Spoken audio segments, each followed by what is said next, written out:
Have you ever wondered what the perfect city actually looks like for a new generation? Well, today we're going on a global tour to find out. And we're not just guessing here. We are decoding the ultimate Gen Z city, finding out where they feel most at home based on a whole lot of data.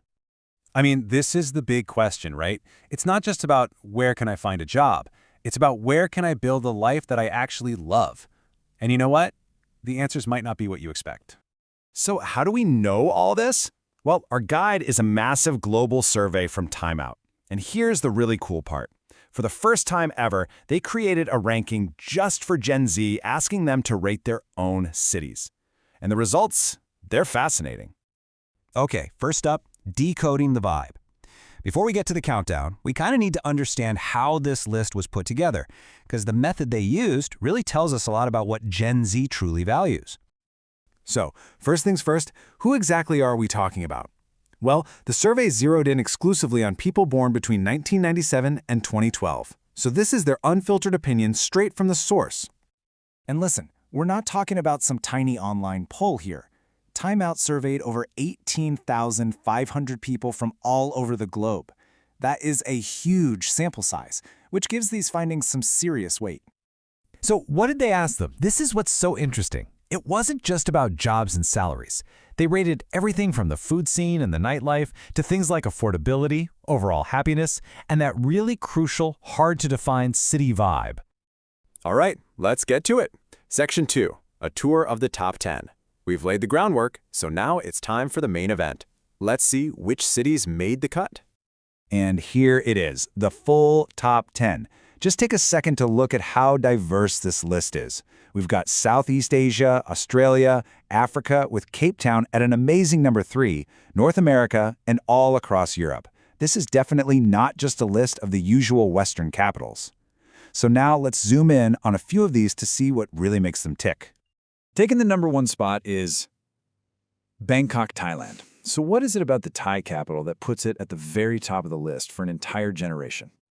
Well, it really seems to boil down to two huge things: happiness and affordability. A massive 84% of Gen Zers there say they're happy, and nearly 3/4 say it's budget-friendly. That is a seriously powerful combination. And to put that budget-friendly claim in perspective, just look at this number. The estimated monthly cost for one person, and this is before rent, is just a little over $600. That kind of affordability just makes a vibrant city life possible in a way that's, well, it's pretty much unimaginable in a lot of other big cities. From the top spot in Asia, let's head down under for our number 2, Melbourne, a city that people have been calling Australia's cultural capital for years.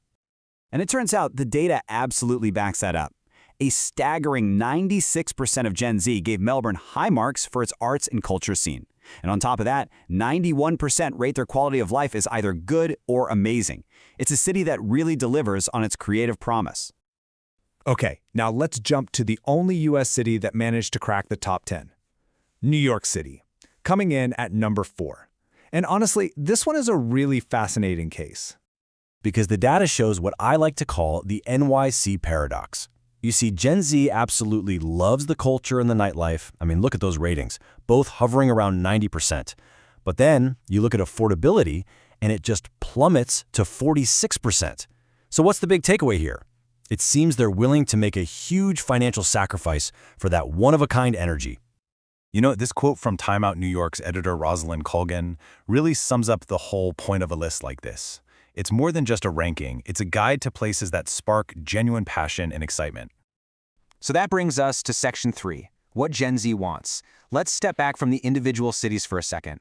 What does this entire list tell us? What are the big picture takeaways about this generation's priorities? It really seems to come down to this checklist. They want vibrant culture and nightlife, for sure, but that has to be balanced with a cost of living that's actually manageable. They value happiness, diversity, and that kind of intangible vibe just as much as the practical stuff.